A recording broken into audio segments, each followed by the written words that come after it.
The secret shopper job bit started with desperation. I was 26, living in a crumbling one-bedroom apartment above a pawn shop in Kent, Ohio.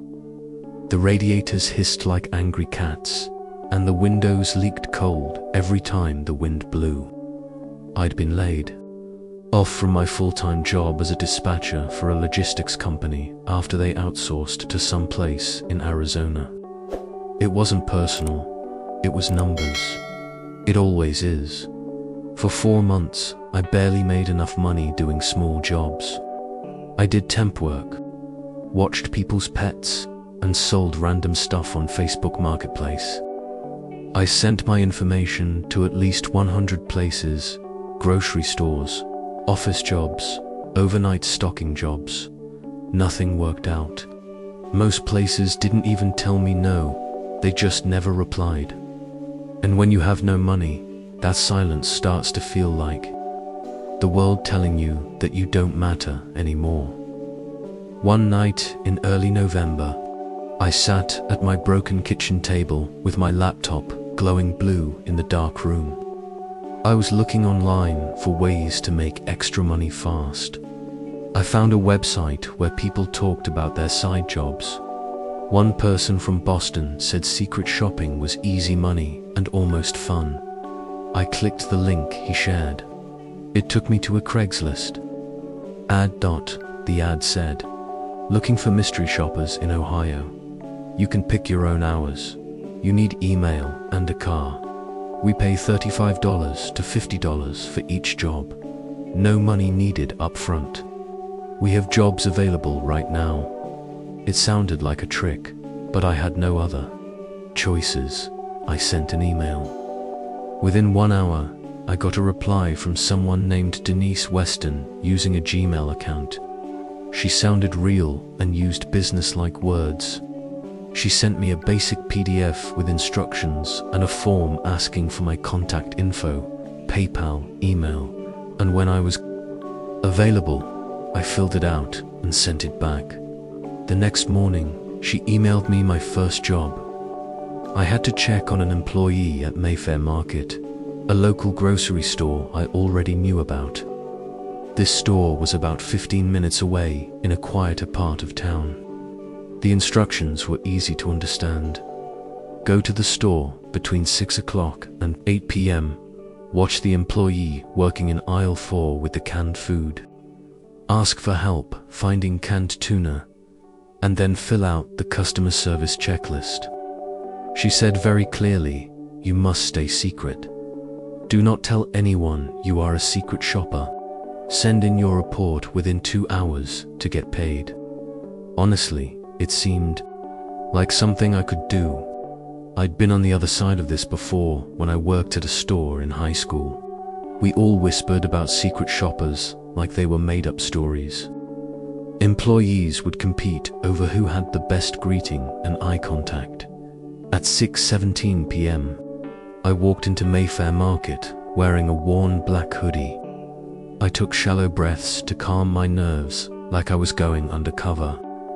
The store smelled like floor, cleaner and fruit that was too ripe. I slowly looked around the aisles to avoid getting attention. Aisle 4 was quiet. The only employee there was a young guy, maybe 24 or 25, skinny with light brown hair and hollow cheeks. His red vest said Miles in faded letters. He was putting cans on shelves silently with that dead-eyed stare I remembered from my own late shift days. I stopped by the end display, pretending to read a coupon, then walked up to him. Hey, sorry to bother you. Could you help me find the canned tuna? He didn't look up. Middle of the aisle, left side, he said flatly, still stocking. No eye contact, no greeting, no offer to show me, just a vague hand wave. Okay, thanks, I said and waited, hoping he might make up for it by saying something nice. He didn't. I finally added, have a good night, just to end it. He glanced up then, his eyes dull and a little red. You too, he mumbled. then looked away. I wrote Miles in my phone notes and turned to leave. But as I moved to the next aisle, I got that feeling, the kind you get when you're walking alone at night and someone's behind you. I looked back. He was watching me from the edge of the aisle. I kept moving. In each aisle I visited, I noticed him again. Sometimes near the fruit section, sometimes further back by the milk. Not putting things on shelves, just standing and watching. By the time I got to checkout, I was sweating under my hoodie. The cashier, a happy college kid named Amber, easily passed her secret shopper test with greeting, eye contact, and a cheerful "enjoy your night." I smiled stiffly, nodded, and left. I hurried to my car, started the engine, then sat there with the inside light on, typing out my report before I forgot the details. I wrote that Miles failed the test, didn't greet me or offer help, and barely made eye contact. As I typed, a shadow moved across my windshield. I froze. It was him, Miles, walking angrily across the parking lot with heavy steps. He didn't look directly at my car, but he passed close, heading toward an old black car parked 3 spaces over. He got in and drove out of the lot so fast his tires made a squealing sound. I stared after him for a while, my heart beating hard. Then I drove home. By the next morning, I had a $40 PayPal payment and another job assignment in my inbox. I moved on. 3 nights later, I was at my boyfriend Jesse's place. He lived in a duplex across town.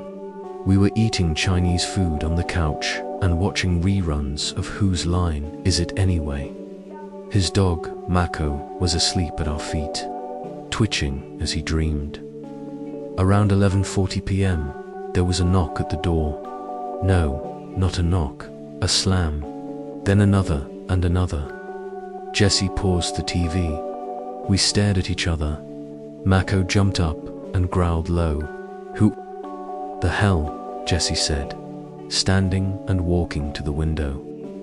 I followed. We looked through the blinds and my stomach dropped. It was Miles, same hoodie, same haunted eyes, but worse, like he hadn't slept in days. He was walking back and forth on the porch, talking to himself, then slamming his fists against the door again. I stumbled backward. Jesse opened the storm door window. "Hey man, you need to get out of here now." Miles didn't move. He just slammed the door again and shouted, "I know what you did. You ruined everything." "What the hell is he talking about?" Jesse whispered. I didn't answer. My mouth was dry. My heart beat so hard it felt like it echoed through my arms. "I told you I was already on my last chance," Miles yelled.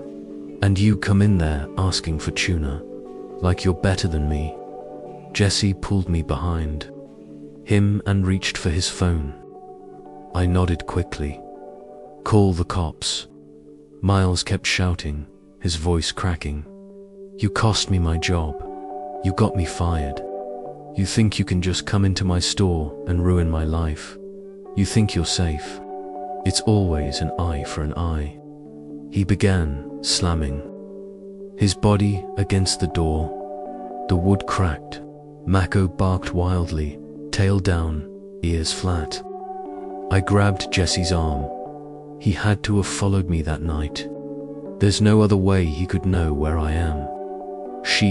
Jesse whispered, holding the phone to his ear. The person on the phone stayed on the line. Less than 2 minutes later, red and blue lights bounced off the walls. When the cops pulled up, Miles tried to run away, but one officer tackled him in the yard. Jesse and I stood frozen, watching from the window as they put handcuffs on him. Mako's growls turned to whines. As they searched him, one of the officers pulled a folding knife from his belt.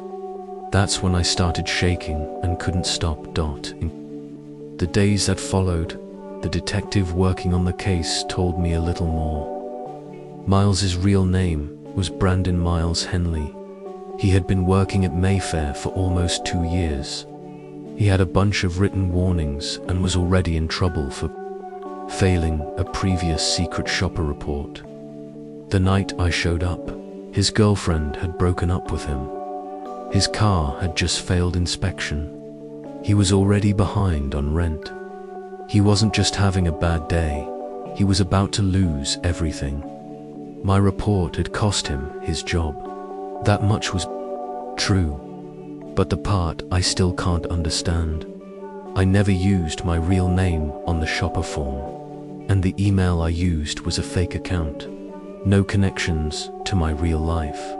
So how did he find me? How did he know I was the secret shopper? How did he know Jesse's address? One idea, the store had cameras. Maybe he watched them afterward and saw me getting in my car.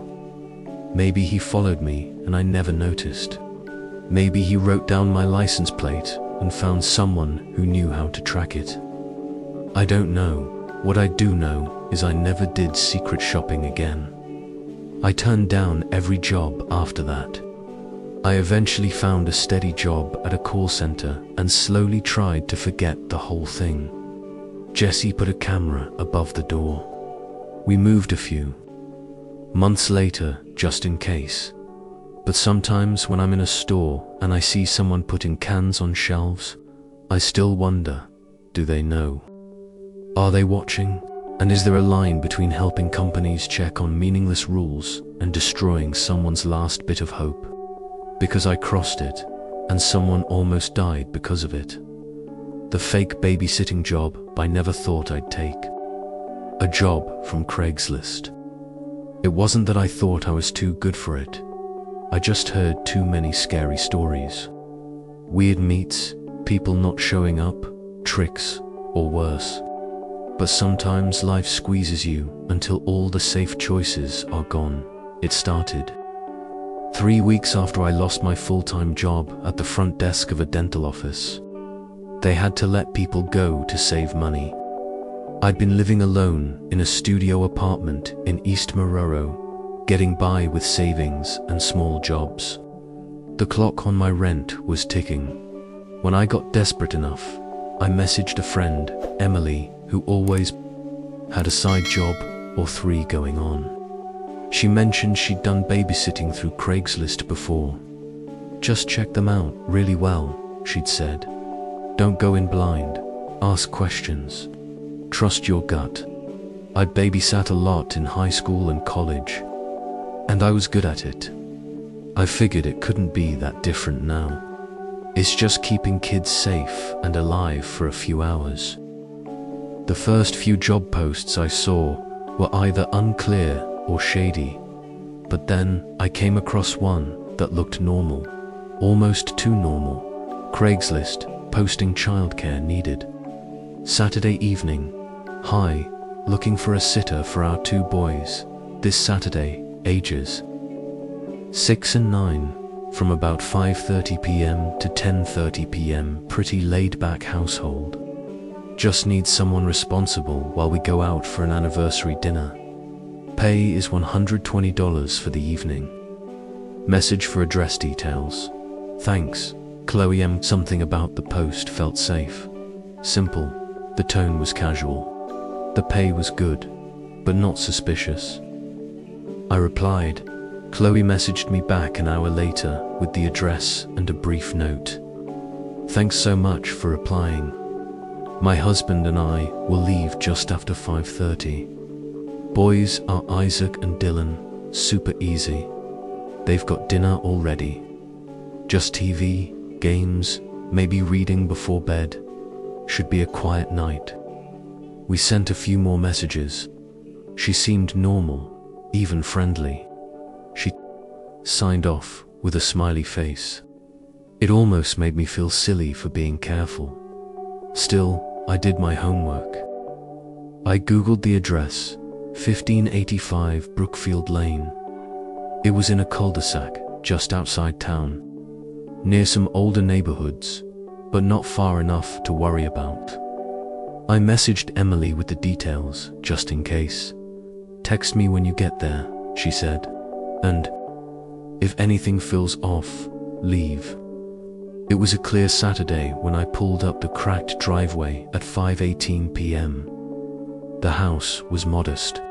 A single story with peeling blue paint and overgrown bushes. A wind chime clinked under the porch roof. The porch light was already on, even though the sun was still up. Something about it gave me a weird pinch in the chest. Not fear, just a tightness. I knocked, no answer. I tried again, this time hearing. Shuffling behind the door. When it finally opened, a man stood there. Late 50s, maybe 60. Tall, skinny, with thinning grey hair and a long patchy beard. He wore a t-shirt with faded letters and jeans with paint stains. He squinted at me like he couldn't see well. "You, the babysitter?" he asked. "Yeah, Chloe messaged me, said to be here at 5:30. Right, he said, scratching his head. "She just ran out with the boys for snacks or something. You can come on in though, she'll be back in 5. The way he looked at me made my spine tighten, but I didn't want to jump to conclusions. I stepped inside. The house smelled like dust and old cooking oil. The front room was cluttered with boxes, newspaper stacks, and a single chair. The air was thick and stale. "Sorry for the mess," he said, closing the door behind me. The lock clicked. "We're doing some reorganizing. No worries," I lied. He pointed down a narrow hallway. "Living room's back there. TV, couch, you can wait." There, as I walked, I looked around the place.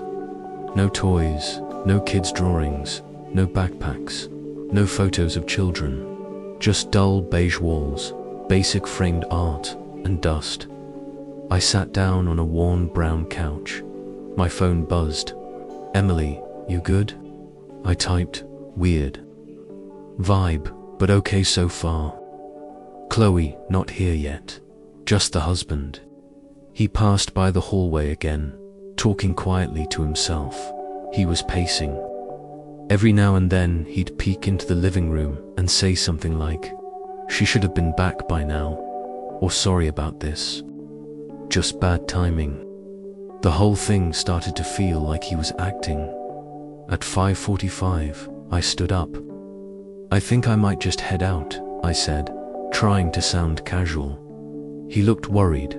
Wait, no. She's probably downstairs. I didn't hear the front door earlier, so maybe she came in through the side. He pointed to a door I hadn't noticed. One tucked in the kitchen, half hidden behind a curtain. "She goes down there sometimes with the boys. Craft, stuff, art. She's probably waiting for you." The house had gone very quiet. I walked to the door and opened it. The basement was completely dark. A cold, earthy smell hit my nose. Mold, dust, and something metallic like rust. I stood frozen. "Go on," he said, voice too cheerful. "They're probably just setting up." I didn't move. My stomach flipped. "Actually, I just got a text. I think my ride's here early. I got to go. I'm so sorry. Maybe we can reschedule." I turned and ran toward the front door, locked. He was still behind me. "Hang on a sec," he said, voice turning cold. "You haven't even met the kids." I fumbled with the deadbolt, heart pounding. Click, it opened. I didn't look back. I flew down the porch steps, across the lawn to my car. My hands shook as I unlocked it. Behind me, I heard him yelling something, a name, a phrase. It didn't matter. I slammed the door shut and tore out of the driveway. My rearview mirror showed him standing in the front yard, hands in fists. I drove until I hit a grocery store parking lot 10 minutes away. Parked, cried, and called Emily. She picked up on the first ring. What happened? I told her everything. Call the cops, she said. Now, the person answering the phone sounded calm. As I described the house, the man, the fake babysitting setup.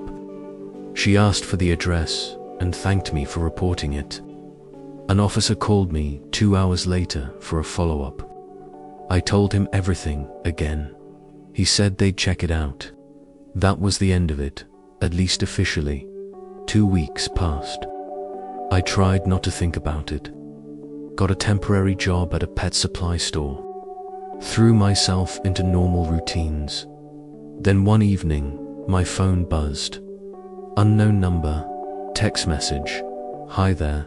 We saw your babysitting profile online. We have 2 boys, ages 6 and 9, and need a sitter this Saturday evening. $120 for the night. Let us know if you're available. Chloe M. Same words, same pay, different number. No way to trace back to any profile. I'd never even made a public profile. I blocked the number. 2 days later, another message came. Different number again. Hey, found your ad. Looking for a sitter near Brookfield area. 2 boys, easy night. Let us know if you're free. Tom and Chloe. The next day, I changed my phone number. I moved 3 months later, changed cities, took Emily's offer to crash with her in Ridgewood until I got back on my feet. I never heard from Chloe again, but I've kept screenshots of every message just in case. Sometimes when I'm looking at job websites, I still see similar listings, same tone, same rate, different names, different zip codes, and I wonder how many people didn't trust their gut. How many went down the basement steps, and how many never came back up. The car sale trap had started with a pretty ordinary listing. I had just decided to sell my 2006 Honda CR-V. It wasn't a fancy car or anything, but it was reliable, had a clean title, no major problems, and still had decent life left even with 200,000 miles on it. The paint was a little faded on the hood, and the AC sometimes made a weird rattling noise when it turned on, but nothing major. I'd taken care of it for years. Oil changes, tire rotations, brake pads, always on schedule. I'd just gotten a newer car a few weeks before and didn't want the old one sitting around collecting dust, so I figured I'd list it on Craigslist. That's where I'd bought it years ago, and I'd had mostly good experiences using the site before. People always say it's sketchy, but if you're careful, it's fine, or so I thought. I took about 10 pictures, inside, outside, odometer, even under the hood. Then I wrote up a simple but honest ad. I priced it reasonably at $2,800. Nothing suspicious. Nothing too cheap, just fair. The ad went up on a Thursday afternoon. No responses for the rest of the day. But the next morning, around 10:30 a.m., I got a text from an unknown number. Hey, saw your ad for the CR-V. My name's Tony. I've been looking for one of these. Still available, I replied. Yep, still have it. Want to come take a look? He responded almost immediately. Yes, I can come by tomorrow night after work around 8:30 or 9. That okay? I paused for a second. It wasn't unusual for people to come late, especially if they worked odd hours. Still, something about a stranger coming that late made me hesitate. But I lived in a decent-sized apartment complex on the edge of West Grove, a quiet suburb. My car was already parked in the open lot. He wouldn't even have to come near my apartment door. I replied, "That's fine. Just meet me in the parking lot. I'll be by the car." "Cool, see you then," he texted. Nothing about it seemed like a red flag. At the time, the next day, I got the car cleaned up inside, vacuumed, wiped everything down, cleared my stuff out of the glove box and center console. Around 8:15, I put on a hoodie and went downstairs to wait by the car. It was dark, but not late enough to feel creepy. There were still people walking their dogs or coming home from work. I stood near my CRV, casually looking at my phone while watching every car that pulled in. At 8:58 on the dot, a black Dodge Charger with dark windows pulled into the lot. It rolled slowly past me before stopping in a visitor spot 3 spaces away. The driver's door opened and a tall man stepped out. He looked to be in his mid-30s, maybe a little older, bald, muscular, lots of tattoos covering his arms. He wore a black leather jacket and dark jeans. He had this sort of intense energy, like he was always ready to argue, even when he wasn't saying anything. But he smiled as he walked over. "You, selling the CRV?" he asked, voice a little deeper than I expected. "Yeah," I said, forcing a polite smile. "You must be Tony." "Yep." He walked around the car, taking a look at the body. "Looks clean. Been driving it a lot. Mostly just to and from work. It's been solid for years. No leaks, no overheating. I had the timing belt done at 180,000. Got paperwork if you want." He nodded, pulling out a small flashlight to look at the tires. "Can I check under the hood?" "Sure," I said, popping it. We went through the usual motions. He asked a few normal questions. He didn't seem like a car guy, but knew enough to pass for someone interested. "Mind if I take it for a quick spin?" he asked. "I'll need to come with you," I said automatically. "Just company policy." I tried to laugh, but he didn't. Tony smiled, but there was no warmth behind it. "No problem." We got in. I told him where to go around the block, then down the main road, where he tested the speed. It wasn't a long drive, maybe 10 minutes, but it felt longer with the silence. He didn't talk much, just stared ahead with a tight jaw. "I like it," he said finally. "Feels solid." When we got back, he pulled into the same parking spot as before. I stepped out, hopeful. "So, what do you think?" I asked. He looked at me for a beat. "Yeah, I'll think about it," he said, tone flat. I blinked. "Oh, okay, sure." And then casually he asked, "Hey, mind if I use your bathroom real quick before I go?" That moment froze in time. It was like a needle drop in a movie. Every instinct in me tightened at once. Yeah, I'd rather not," I said, keeping my tone even. "Nothing personal. I just don't let strangers into my place." Tony didn't respond at first. He just looked at me hard. His smile faded. There was an awkward silence.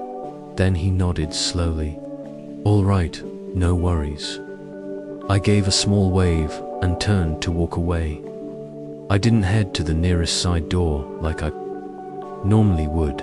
Instead, I walked around the building to the front entrance just in case. When I reached the front doors, I looked back. No one was behind me. Relieved, I headed inside. The entry area was quiet. I walked to the elevator, pressed the button, and waited. When the doors opened, I stepped in, hit 3, and leaned back against the wall. It took less than 30 seconds to reach my floor. When I stepped out, I turned left toward my apartment and stopped. At the far end of the hallway, the door to the stairwell opened. Tony stepped through. At first I thought, no, hoped it was just someone who looked like him. But I knew it wasn't. It was him. Same jacket, same walk, Same unreadable stare. My blood went ice cold. I didn't say anything. I just turned around and walked fast in the opposite direction. I tried not to run, but then I heard it. Footsteps, fast ones, heavy behind me. I did run then, full speed, to the other end of the hallway. I didn't even think. I shoved open the stairwell door and ran down the stairs, heart hammering against my chest. I could hear him behind me, closer than I wanted. Down to flights, then into the underground garage. The echo of our footsteps rang through the concrete. My breath burned. I didn't head to my car. I didn't know if I had time to unlock it. Instead, I ran to the next stairwell, slammed the door behind me, and ran up to the ground floor. When I burst through the exit door on the side of the building, cold air hit my face. I ran across the lot to my CRV, hands shaking. I unlocked it, jumped in, locked the doors, and turned the key. The engine started. I drove out of the lot fast and called 911. The person on the phone kept me on the line as I drove around the nearby blocks. I explained what happened, described Tony, his car, everything. 5 minutes later, I saw flashing lights. Back at the complex, I returned slowly and parked on the street. Tony's Charger was still there. Officers found him trying to force open the patio door of a first-floor apartment. He had no tools, no friends, no money on him, no actual interest in buying a car. That night, I realized how close I'd come to letting something terrible happen. He hadn't planned to buy anything. That car ad was just bait. He wanted an address, a face, and a window of time. I deleted the Craigslist ad that night, never used the site again. And now, whenever I sell anything online, I meet people in the police department parking lot. No exceptions. The TV scam, I used to work the night shift at a small roadside hotel just off the highway. It wasn't fancy, more like stale coffee, flickering, lobby lights, and the occasional drunk guest arguing about a checkout fee. But it paid the rent and let me save a little. The good thing about that shift was the quiet. After midnight, aside from the odd check-in, I was mostly left alone behind the front desk. I'd spend those slow hours looking at Craigslist, mostly for fun, checking the free section or electronics listings. People gave away the weirdest stuff: broken treadmills, entire dining sets, baby clothes, even working TVs from folks moving cross-country in a rush. At the time, my TV had just died. A hand-me-down Toshiba that finally gave up after years of use. Watching Netflix on my laptop was starting to get old. I wasn't looking for anything fancy, just something that worked. One night, around 2 a.m., halfway through a gas station sandwich and a lukewarm cup of coffee, I came across a listing, 50 in LG flat screen, lightly used. The photos weren't generic. This wasn't some sketchy reseller. The TV was sitting on a cheap stand in a dim, cluttered living room. A couple of moving boxes were stacked nearby. It looked real, like someone genuinely getting rid of stuff. $120 wasn't suspiciously cheap, just cheap enough for someone trying to get rid of it quickly. The ad had only been up for 28 minutes. I sent a short message. "Hi, I'm interested in the TV. Still available?" Then I went back to half watching the hotel security cameras and checking in a trucker who smelled like diesel and regret. An hour later, I got a reply. "Hey, this is Kara from Craigslist.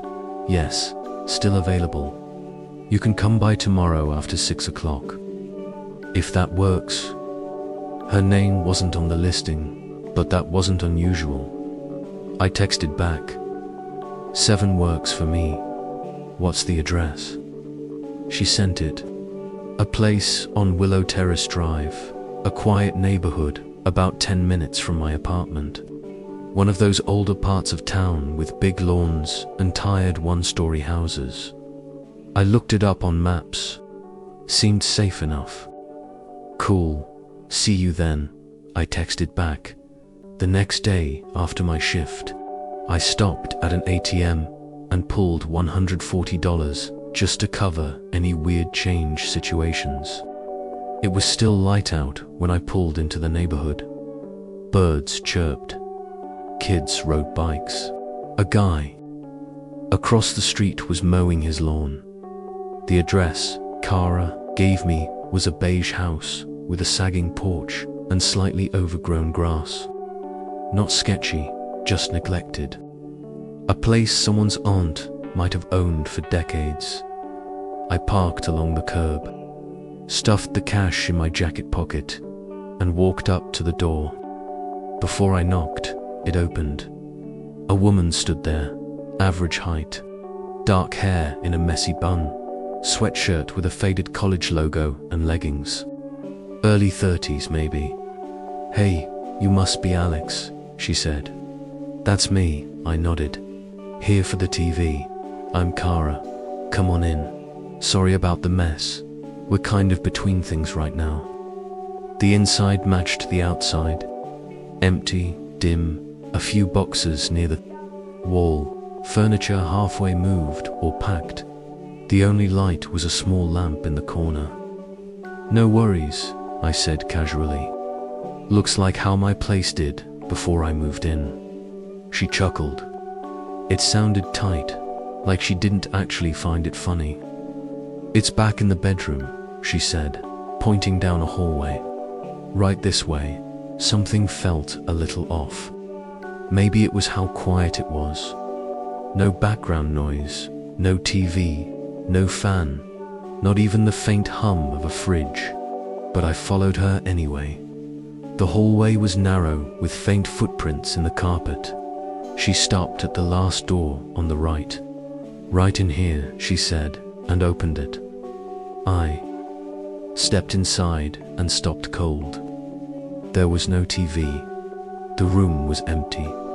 No bed, no boxes, no furniture. Just a blank room with dusty blinds drawn shut. Then slam. The door shut behind me. Locked. I turned instantly and twisted the knob. It rattled but wouldn't open. "Kara," I called out. No answer. "What the hell is this?" I pounded the door. "Open up." Silence. I checked my phone. No signal. Not even one bar. I took a shaky breath. The kind of breath your body takes when your brain realizes something is really wrong. I pressed my ear to the door and listened. Voices muffled. Two of them, Kara and a man. I hadn't heard him until now. "Let me out," I yelled. "I'm calling the cops." No reply. I crossed to the window, tried the latch. It was old, locked tight, barely moved. Okay, panic was starting to bubble up. I paced, looked around for something, anything I could use, but the room was bare. I went back to the door and pounded harder, shouted louder. Still nothing. Then I had an idea. I opened my phone, found the alarm app, turned the volume all the way up, and hit the loudest siren it had. I tossed the phone into the far corner and pressed my back against the wall beside the door. Waited, footsteps heavy, rushing. The door creaked open. A man stepped in, tall, stocky, wearing a black hoodie and worn jeans. His eyes went straight to the phone, clearly trying to shut off the noise. That was my chance. I lunged, slammed into him with everything I had. His shoulder hit mine, but I was through before he could grab me. The hallway was a blur. Kara stepped out from the living room, eyes wide. She reached for me. I ducked, nearly tripping over a box. I didn't stop. Out the door, across the porch, keys already in my hand. I hit unlock as I ran, yanked open the car door, threw myself in, slammed it shut, locked it, and started the engine. They were on the porch by then. I didn't look back.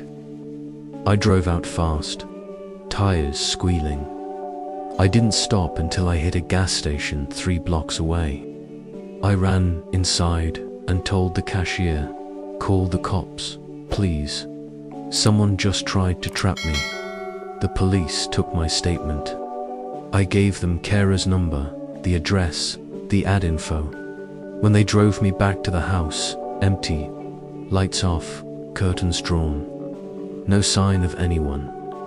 A neighbor poked their head out and told the cops the house was supposed to be vacant. Owners out of town on a business trip. "They've been gone all week," the neighbor said. "Nobody's supposed to be in there." Craigslist ad, deleted. Kara's number, disconnected. My phone, still somewhere in that house, was gone too. The officer told me it wasn't the first time they'd seen setups like that. People lure you in with a sale. Sometimes it's a robbery. Sometimes it's worse. They never caught Kara or the guy. I bought a used TV from a pawn shop the next week, and I never used Craigslist again. The car that wasn't there, I wasn't even looking for a car at first. My son Jake had been asking me over and over about getting his driver's license. He wanted something safe to drive to his classes and his part-time job. At first I said no, but after weeks of him showing me car ads, test scores, and almost begging me to take a trip to get his license, I gave up and said yes. He was going to be 18 years old in a few weeks, and I thought it would be the perfect surprise. He had no idea I was planning anything. I didn't have a lot of money to spend, though, after looking around on all the usual websites like AutoTrader, Facebook Marketplace, and Cars.com, I started to get really upset. Everything good was either too expensive or got sold really fast. The only place I hadn't looked was Craigslist, which I had mostly stayed away from because of all the scary stories people told. But I was getting desperate, so I decided to try. To my surprise, I found a listing that seemed too good to be true. It was a 2004 Honda Accord. It was silver, had clean seats inside, only 68,000 miles on it, no crashes, and it only cost $3,500. The pictures looked real. The car didn't look all shiny and perfect like the ones at car lots. It was sitting in a dirt driveway with trees all around it and looked a little dusty. It looked real, like something a normal person would sell. The person selling it was named Rick. He lived in a small town called Red Hill, about 20 minutes away from me. I called him that evening. He sounded older, maybe in his late 50s, and he talked in a calm and nice way. He said he was selling the car because his daughter had moved to another state and left it behind. "It runs really well," he told me. "I just got the brakes and battery fixed. No problems." We agreed to meet the next afternoon. I told Jake I had to run some errands and left with the cash tucked inside my jacket pocket. It was a cloudy Thursday and the sky looked like it might rain. I remember how quiet the drive felt once I got off the highway and onto a bunch of narrow roads with trees on both sides. Red Hill was so small it was barely on the map. His address took me to a long gravel driveway that went uphill through thick bushes and old oak trees. At the top was a small one-story house with peeling paint and a front porch that was falling down. There was no Honda anywhere, just a rusty green pickup truck with different tires parked under a covered area. But the house number was the same as the listing. I parked on the side of the road and walked up. The driveway made crunching sounds under my boots, and I noticed how quiet everything was. No birds singing, no wind blowing, just the quiet sound of my car engine cooling down behind me. The front door had a knocker that looked like a lion's head, but no doorbell. I knocked once, then twice. No one answered. I waited. 5 minutes went by. I knocked again, louder.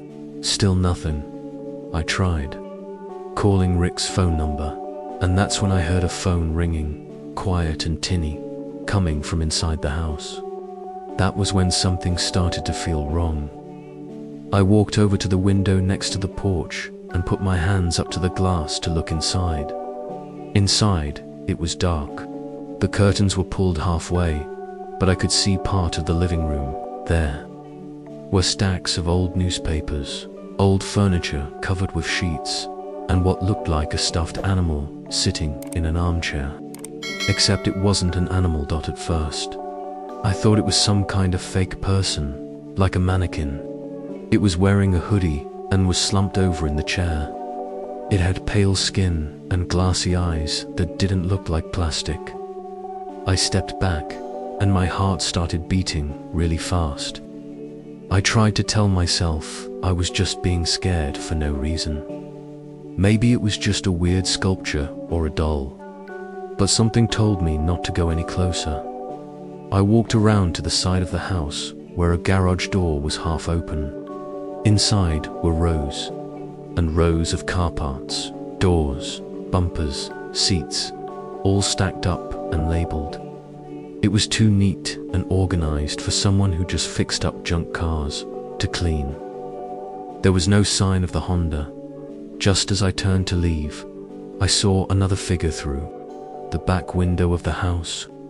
This one was standing with its back turned, perfectly still, facing the backyard like someone had put it there. I knocked lightly on the glass, feeling sick and scared. No movement.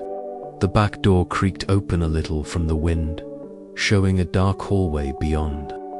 I could hear the phone ringing again, quietly, the same tune coming from deeper inside the house. Then it stopped. I took a step back. The window blinds that I had just looked through snapped shut really fast. Someone had been standing there watching me. That's when I ran. I didn't care about the money anymore. I ran as fast as I could to my car, jumped in, locked the doors, and drove away as fast as possible. The gravel kicked up behind me, and I didn't stop until I got to the main road later that night. I checked the Craigslist ad again. It was gone. Rick's phone number was disconnected. I told the police what happened, but without a license plate number and without a real name. There wasn't much they could do. They said the house had been empty for years. The man I talked to, whoever he was, had been using a phone you throw away after using it once. Jake never found out what happened. I ended up getting him a used Honda Civic from a real car dealership instead. He was really happy. But sometimes when I'm driving alone at night, I think about that pale figure in the chair, how still it was. The perfectly clean car parts in the garage, the phone ringing inside an empty house, and I wonder how many other people answered Rick's ad. I didn't stop driving until I got to the main road. My chest felt tight, and my hands were shaking on the steering wheel. I kept looking in the rearview mirror, half expecting that old pickup truck to come racing down the road behind me. It never did. When I got home, I locked all the doors and sat in my car for a while, just staring at my phone.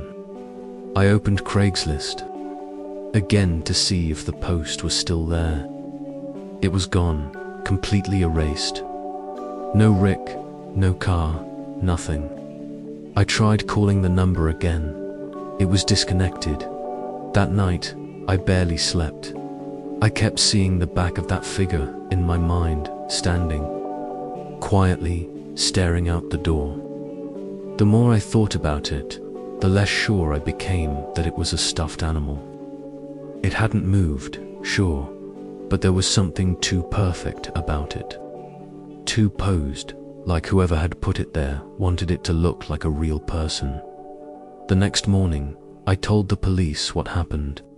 I didn't make it sound bigger than it was, just told them I answered a Craigslist car ad, drove to the house, and found something really disturbing. I left out the part about thinking the person might have been stuffed like a hunting trophy. They'd never believe that. To my surprise, the police officer I talked to didn't look at me like I was crazy. "You said the ad is gone?" he asked, typing slowly on his computer. "Yeah, it disappeared right after I left." He stopped typing for a second. "You'd be surprised how often we hear about stuff like this. Craigslist tricks, fake sales, and sometimes worse." "Worse?" I asked. He didn't answer. A week later, I got a voicemail from a detective. They had gone out to the house. The house was empty. No one had lived there for at least a year. The neighbors didn't know anyone named Rick, and there were no cars registered to that address. The pickup truck was gone by the time police got there. But they found something else. In the basement, behind a fake wall, there were photos. Lots of them, printed from an old camera. Dozens of people talking, sitting in their cars, smiling at the front door. A few looked scared. One photo showed a man walking around the back of the house, just like I had. They told me one of the photos was of me. They never caught whoever had been staying there. They think he lived in empty houses that banks had taken back, used phones you throw away, and fake ads to trick people into coming. Maybe not even to kill them, just to scare them, control them, or worse. Nobody knows what happened to the other people in the photos. I deleted Craigslist that night, and I haven't tried to buy a used car since. Sometimes I wonder what would have happened if I'd knocked one more time or walked further into that backyard or stayed just a few minutes longer. But I didn't. And maybe that's the only reason I'm still alive to tell this story. The hockey net trap. I never thought a second-hand hockey net could put my son's life in danger, but it did. And even though this happened more than 20 years ago, there are nights I still dream about that truck stop, the lights, and the sound of his scream. Let me start from the beginning. It was 2002. I lived in a quiet neighborhood called Brookville, Illinois, a place where people left their doors unlocked and neighbors still brought over casseroles when someone was sick. My wife, Denise, worked nights at the hospital as a nurse, and I worked from home fixing up and selling used cars in our garage. It wasn't fancy work, but it paid our bills. Our son Ryan was 11 years old and loved hockey like most kids in the Midwest his age. He really looked up to Jeremy Roenick and had a shot that almost broke our fence. We couldn't afford to put him in a traveling hockey team, but we did everything we could to keep his dream alive. He'd make goals out of trash cans or tree branches, but it wasn't the same. That winter, he begged me for a real net, not one of those toy ones. He wanted a full-size real hockey goal. We looked at local stores, but everything was too expensive, even the used ones. That's when I remembered Craigslist. Now, if you were around back then, you know Craigslist wasn't what it is today. It was basically like a digital garage sale. No fancy graphics, no ads, just a plain, ugly website full of things for sale. But if you were lucky and fast, you could find great deals. I once got a snowblower for free. It still works, so one night I found it. Hockey goal for sale. A little used, $50. Comes with puck and 2 sticks. Must pick up, call for details. No pictures, just a short sentence and a phone number. I stared at the listing for a bit. My gut feeling told me something was wrong. But when you're a dad watching, your kid's eyes light up at the idea of something he's been dreaming of. You push that doubt away. I called the number. A man answered on the third ring. Yeah, hi. I'm calling about the hockey goal you have for sale. He stopped talking, then said, oh yeah, still got it. You want it? His voice was low and flat. Not scary exactly, just emotionless, like he didn't care either way. I do, my son's been looking for one. He didn't say anything for a second. Then, I'm up in Maryland, but I can meet halfway. Got to be after work though. 9 or so, Maryland was a little over 2 hours north of Brookville. Meeting halfway would put us somewhere off the highway. Maybe a rest stop or a gas station. I can do that, I said. You'll bring the net? Yeah, I got a pickup. My buddy's got the sticks and puck. He'll follow me. The hair on my neck stood up. Something about the way he said that, detached, like he was reading from a script. But again, I pushed it down. We made a plan to meet at a rest stop off Highway 90, near a town called Whitfield. I told Denise I'd be back in 2 hours. Ryan begged to come. I told him no, then gave in. He promised to stay in the van the whole time. That decision still haunts me. The drive was normal. Ryan talked about hockey the whole time, about how he'd be able to actually practice now. It made me feel good, like I was doing something right as a dad. We pulled into the rest stop around 8:50. It was quiet, just a vending area and a line of parking spaces under yellow-orange floodlights. The kind of lighting that makes everything look haunted. I parked under the brightest pole light and told Ryan to stay in the van. If anything feels weird, lock the doors, okay? He nodded and gave me a thumbs up. At exactly 9:06, a black pickup truck rolled in and stopped 10 feet in front of us. It looked old, but well taken care of. The windows were tinted dark, and there was no license plate on the front. I got out. Walking slowly, the window rolled down. A man sat inside, bald, middle-aged, maybe early 40s. He had a square jaw and was wearing mirrored sunglasses at night. You, Steve? He asked. Yeah, I replied. My buddy's got the stuff. Should be pulling in behind me. I looked at the back of his truck. It was empty, not a net in sight. My stomach dropped. Why didn't you bring it all in one truck? He shrugged. Couldn't fit. At that moment, 2 more trucks pulled into the parking lot. One backed in behind me. The other parked to the right. Both were older pickups. Same style, same dark windows, and neither had any hockey equipment.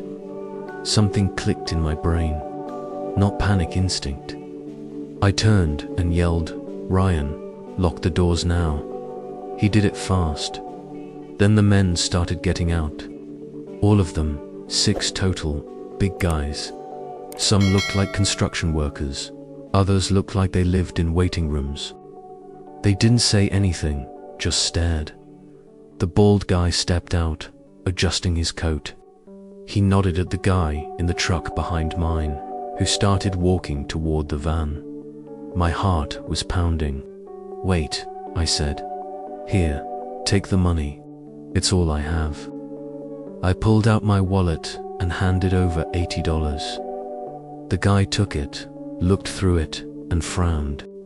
Where's the rest? That's it. That's all I brought, I said, barely able to breathe. Please, just take it and go. He nodded again. 2 guys started moving fast toward the minivan. I ran. I screamed at them not to touch my son. I remember one of them breaking the back window with a tire iron. The sound of glass breaking mixed with Ryan's terrified scream. It broke my heart, and then red and blue lights, a siren coming fast. A highway patrol car raced into the lot, tires screeching. The officer inside saw what was happening, turned on the spotlight, and aimed it right at the group of men. In an instant, the men ran. 2 trucks sped off. The third got stuck between me and the cop. The officer jumped out with his weapon drawn. Yelling commands. Backup was there in less than 5 minutes. Ryan was safe, shaking, crying, but safe. The police asked us questions for nearly an hour. I told them everything I knew. It turned out the guys in the truck that got caught told the police everything quickly. They gave up names, addresses, and even admitted this wasn't the first time they'd tricked someone with fake Craigslist ads. They went after dads. Dads who'd do anything for their kids. The police followed us home that night. I drove with my hands shaking the entire time. Ryan fell asleep holding my arm. I didn't tell Denise everything, just enough to explain the broken window and why Ryan wouldn't stop crying. A few weeks later, the detectives told me they'd arrested 5 of the 6 men. The only one who got away was the bald guy, the one who made the call, the one who started it all. I never saw his face again. I kept using Craigslist after that, but never alone. Never at night, never with my son, the net.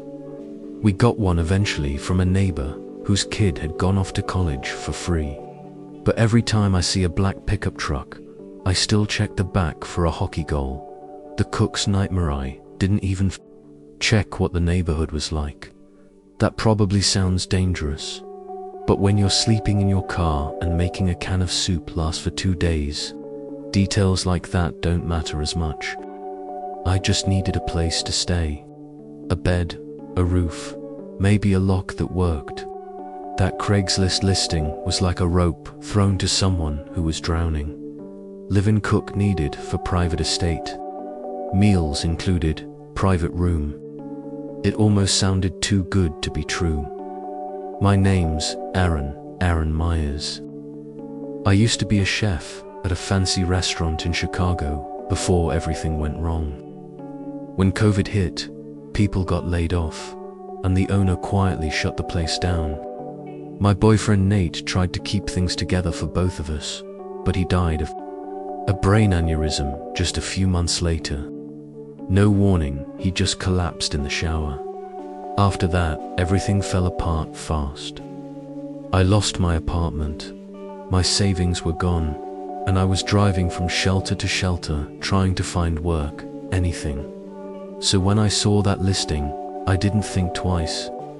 The estate was outside a small town in northern Wisconsin, way off the main highway. Just getting there meant taking a gravel road that wound through thick pine forests. My beat-up Honda wheezed its way up the long driveway where a huge iron gate opened slowly as if it had been watching me past the gate. The house came into view. An old colonial-style mansion with tall columns, large windows with shutters, and a creepy stillness. Waiting for me on the steps was a man in a dark grey suit, tall, calm, maybe mid-40s. He said his name was Mr. Halverson, the caretaker. "You're Aaron Myers?" he asked, holding out his hand. "That's me," I replied, trying to smile like I hadn't been living out of my car for 3 weeks. "Prince Julian is not in today," he said, leading me inside. "But he left instructions to get you settled. You'll meet him later." I didn't know what to say to that. Prince, like royalty, he must have seen my confused look. His family has held that title for generations. European roots. Nothing official anymore, just tradition. I nodded, even though I wasn't sure I believed it. We walked through a perfect hallway lined with portraits. They all looked like paintings from the 1800s. Men in military uniforms, women in heavy gowns. At the end of the hall, he opened a side door and led me through a garden path to a smaller brick house tucked away behind a line of trees.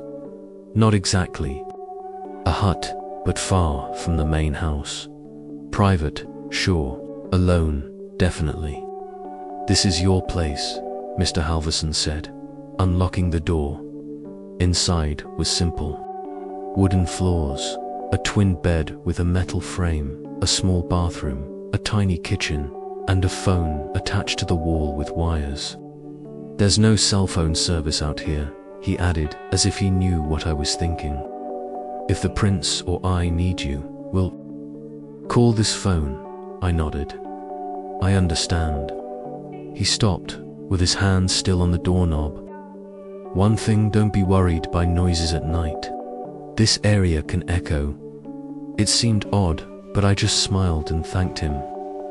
After he left, I dropped my bag and sat on the bed, breathing out for what felt like the first time in days. I was alone, but I had a roof, a door, a bed. I could breathe again, or so I thought. That first night was terrible, not because of the bed or the quiet, but because I couldn't shake the feeling that something was just outside the window. Taps, soft ones, started around 2 o'clock in the morning. I pulled the curtain back fast, hoping to catch a raccoon or some animal. Nothing, just the trees swaying gently, at 3:11 in the morning. I heard what I could only describe as crying, not like an animal, but human, muffled, almost sad. I barely slept, and when I showed up in the main kitchen at 7 o'clock in the morning, I looked terrible. "You all right?" asked an older woman who said her name was Margaret, the prince's mother. "Didn't sleep well." "Probably just nerves," I admitted. "New place," she gave a kind nod. "That little house hasn't been lived in for some time. It can be unsettling, but it gets better." I cooked breakfast, eggs, toast, some hand-cut potatoes. The prince didn't show up. I was told he often kept strange hours. By afternoon, I felt more stable. The day had sunlight, and I figured last night was just my tired mind playing tricks. After cooking dinner, I went back to my room. I washed up, got into bed, and that's when it started again. Taps. More persistent this time, and the crying, low, like someone in pain. I sat up, my heart pounding. This wasn't just an echo. I got up, turned on the light, and looked in every corner. Nothing, but when I put my ear to the floor, I heard it clearly. It was coming from under the floorboards. The next morning, I cornered Mr. Halverson. "Can I ask what happened to the last cook?" He looked surprised. "Why do you ask?" "Just curious." I lied. He hesitated. "Her name was Dana. She came 6 months ago. Stayed in that same house. Said she liked being alone, but after 3 weeks, she disappeared. Disappeared. No signs of a fight. Her things were still there. We thought she left in the night. Her husband came by looking for her, but she was gone. Police were called, but there was nothing to find." My stomach turned. "You just left it at that?" He nodded seriously. "We searched, I promise you, but nothing turned up. It was like she disappeared into thin air." That night, the sounds got unbearable. The taps became bangs. The crying became begging. I snapped. I tore the rug off the floor, looking for any loose boards. I found 3 near the bed that were slightly uneven. My hands shook as I pried one up. Underneath was cloth, white stained. I pulled it back and the smell hit me first. Then her face, dried up like a mummy, twisted in fear. I screamed so loud I lost my voice. The police came after Halverson called them. The body was dug up. It was Dana. The medical examiner said she'd been strangled. Her husband, who claimed to be looking for her, had stayed one night long enough to kill her and bury her under the floor. He used a fake person dressed in her clothes to fool the security cameras, then walked out like nothing happened. They arrested him in Milwaukee. He confessed and said she was planning to leave him. I quit that same day. I drove back to Chicago, parked outside the old restaurant, and cried for an hour. My old life, as painful as it had become, suddenly felt safer than any fresh start. Some doors, especially the ones wide open when you're desperate, should never be walked through. The fake handyman I used to sleep through most of the day. Not because I was lazy or sad, but because I worked nights 12-hour shifts at a security job in a business park just outside of Birmingham. It was boring work, mostly staring at cameras and walking around every few hours. But it paid well and kept me going. When you live like that, your phone becomes your alarm clock, your calendar, and your only connection to the outside world. So, when I woke up one afternoon to find over a dozen missed calls and a flood of text messages from my landlord, my stomach dropped. Call me, emergency, water leak downstairs. We had to shut your water off. I groaned, rolled out of bed, and called him. He didn't waste time making it sound nice. Apparently, there was a leak in the ceiling of the apartment below me, and all signs pointed to it coming from my bathroom. Since I hadn't answered my phone all day, the water to my apartment had been shut off hours ago. No water meant no coffee, no shower, and definitely no flushing the toilet. I asked if they were sending someone to fix it, and he said, "It's your apartment, your responsibility. Just send me the bill and I'll pay you back." Right, I hung up, groggy and annoyed, and started calling around. Plumbers I'd found online, people recommended on local Facebook groups, emergency numbers. Everyone was either too busy, not answering, or charging crazy emergency fees. I was close to giving up when I texted my friend, Amy. She offered to let me stay at her place if things didn't get fixed. And then she said, "Why don't you try Craigslist? Sometimes you'll find guys there who will take quick jobs." I laughed. Craigslist always seemed shady to me, like a digital Wild West, but I was desperate. And after looking through the household services section, I saw it. 38-year-old handyman. Skilled, affordable, fast response. Can do plumbing, electrical, light repairs, text or call. The ad was simple and straight to the point. No company name, just a phone number. I hesitated, then texted him. He called me back 5 minutes later and said his name was Marcus. I explained what was wrong, and to my surprise, he said, "Yeah, no problem. I can be there in about an hour. Shouldn't take long." He sounded friendly enough, almost cheerful. Said it sounded like an easy job. Probably just a loose seal or cracked pipe under the floor. I didn't know any better, so I believed him. True to his word, about an hour later, he texted outside. I realized I hadn't told him which apartment was mine, so I buzzed him in and waited at the door. When I opened it, he looked normal. Jeans, a navy hoodie, tool bag in hand, short buzzed hair, a bit of stubble. Didn't smile much, but didn't look suspicious either. "Bathrooms down the hall," I told him, and he nodded. Walking in without hesitation, as he headed to the bathroom, I went back to the kitchen. I was too tired to be a good host. I poured myself some orange juice, hoping the sugar would wake me up a bit. Then he called out, "Hey, can you come take a look at this? Something looks weird." I shuffled over and leaned into the doorway. That's the last thing I remember clearly. The next moment, everything was white light and muffled voices. Someone was saying my name over and over, a woman's voice. "Stay with us, Tom. You're okay.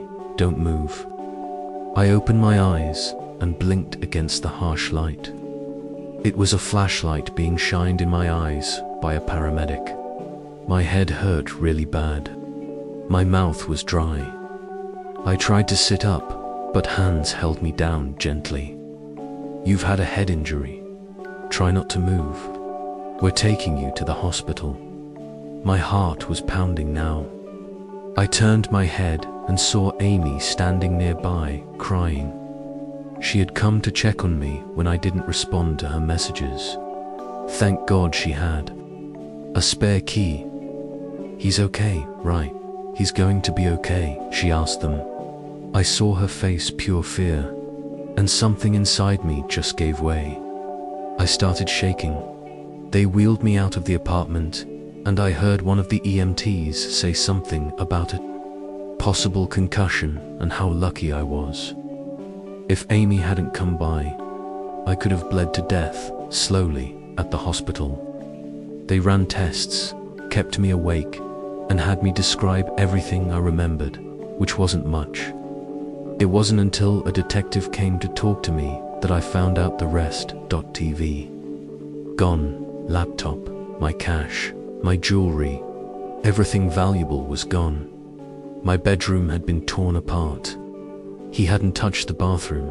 Not a single tile was out of place. "We've had a few of these lately," the officer told me. Craigslist handyman comes in with some story, knocks the person out, takes their valuables, no fingerprints, always a different number. They hadn't caught him. They weren't even sure if it was the same guy in all the cases. Just the same way of doing things. I didn't have renter's insurance. I got a scar on my cheekbone from where I hit the floor. But that wasn't the worst part. The worst part came after. I didn't leave the apartment for weeks. I ignored calls and let food rot. I started keeping a kitchen knife beside my bed. I bought a camera for the door and stared at it for hours some days, just waiting. Even now, years later, I jump when someone knocks unexpectedly. I jump when I hear footsteps in the hallway. I stopped trusting people. I couldn't date, couldn't have people over. Amy tried to help. She really did, but she moved away for work eventually. And after that, I was just alone. The scars healed mostly. I let my beard grow to cover it. But some things you can't cover. The quiet panic when you hear a noise at night. The instinct to lock every door twice. The guilt of trusting the wrong person. So yeah, Craigslist taught me a lesson. One I'll never forget. The scars healed mostly. I let my beard grow to cover it. But some things you can't cover. The quiet panic when you hear a noise at night. The instinct to lock every door twice. The guilt of trusting the wrong person. Amy tried to help. She really did. But she moved away for work eventually. And after that, I was just alone. The scar is still there under it all. But last week, I finally put the knife back in the drawer. Not because I feel safe, but because I want to. That has to be enough for now.